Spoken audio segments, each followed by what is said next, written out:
حواريات معرف 14 ጳውሎስን ባርናባስን ኣብ ኢቄንዮም ቁጥሪ 1 ከምኡ ድማ ኣብ ኢቄንዮም ኮነ ሓቢሮም ኣብ ቤት ጸሎት ኣይሁድ ኣትዮም ካብ ኣይሁድ ጽርዓውያንን ኣዝዮም ብዙሓት ህዝቢ ክሳዕ ዝኣምኑ ተዛረቡ እቶም ዘይኣመኑ ኣይሁድ ግና ልብእቶም ኣሕዛብ እናብቶም ኣሕዋት ኣናኣነቑን ኣኽፉኡን ኣብኡ ነዊሕ ወርሓት ተቐመጡ በቲ ትእምርትን ተኣምራትን ብእዳዎም እናገበረ ንቓል ጸጋኡ ምስክር ዝሃበ ጐይታ ተኣሚኖም ብትብዓት ተዛረቡ ደቂ እታ ከተማ ከዓ ኣብ ክልተ ተመቕሉ ገሊኦም ምስ ኣይሁድ ገሊኦም ድማ ምስ ሃዋርያት ኮኑ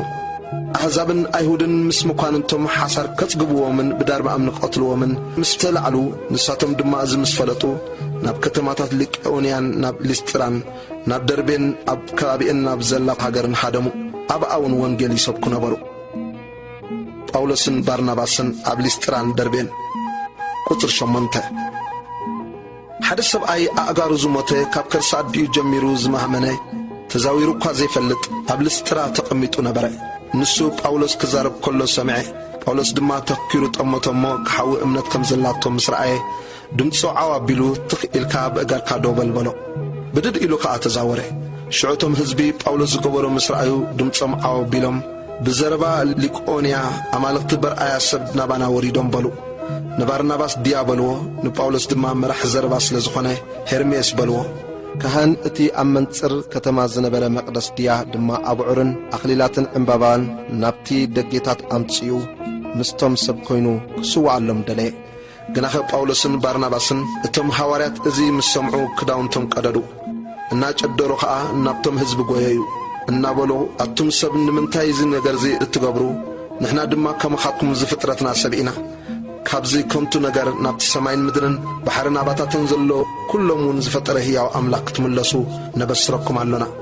ንሱ ብዝሓለፈ ወለዶ ንኩሎም ኣሕዛብ መመገዶም ይኺዱ ሓደጎም ምስ ናይዚ ከዓ ጽቡቕ እናገበረ ካብ ሰማይ ዝናብን ዘመን ፍርያትን እናሃበኩም ንልብኹም እውን ብመብልዕን ሓጐስን እናጽገበ ርእሱ ብዘይምስክር ኣይሓደገን እዚ ኢሎም ከዓ ከይስውእሎም ነቶም ህዝቢ ብሓይሊ ገደል ከልከልዎም ቁጥሪ 19 ኣይሁድ ከዓ ካብ አንጾኪያን ካብ ኢቆንዮምን መጹ ነቶም ህዝቢ ሓባቢሎም ንጳውሎስ ድማ ብዳርባ እምኒ ፈጽፈጽዎ ዝሞተ መሲልዎም ከዓ ካብታ ከተማ ንወጻኢ ጎተትዎ እቶም ደቂ መዛሙርቱ ከቢቦሞ ከለዉ ከዓ ብድድ ኢሉ ናብታ ከተማ ኣተወ ንጽባሒቱ ከዓ ምስ ባርናባስ ናብ ደርቤ ከደ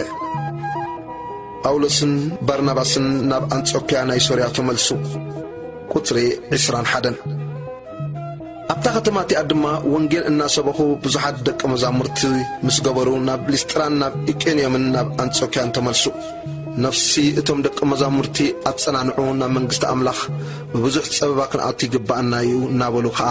ኣብ እምነት ክጸንዑ ይምዕድዎም ነበሩ ኣብ መማሕበሩ ሽማግለታት ምስ ሓረይሎም ድማ ብጾምን ብጸሎትን ናብቲ ብእኡ ዝኣመኑ ጐይታ ኣማዓቐብዎም ብጴስ ድያ ሓሊፎም ናብ ጵምፊልያ መጹ ኣብ ጴርጌን ነቲ ቃል ምስ ነገሩ ናብ ኣጣልያ ወረዱ ካብኣ ከዓ ናብታ ነቲ ዝፈጸምዎ ዕዮ ኣብኣ ንጸጋ ኣምላኽ ዘመሓጸንዎም አንጾኪያ ብመርከብ ተሳገሩ ናብኣ ምስ በጽሑ ንማሕበር ኣኪቦም ኣምላኽ ዝገበረሎም ኩሉን ንህዛብ ከዓ ደገ እምነት ከም ዝኸፈተሎምን ኣዘንተውሎም ምስቶም ደቂ መዛሙርቲ ከዓ ሓየሎም መዓልቲ ጸንሑ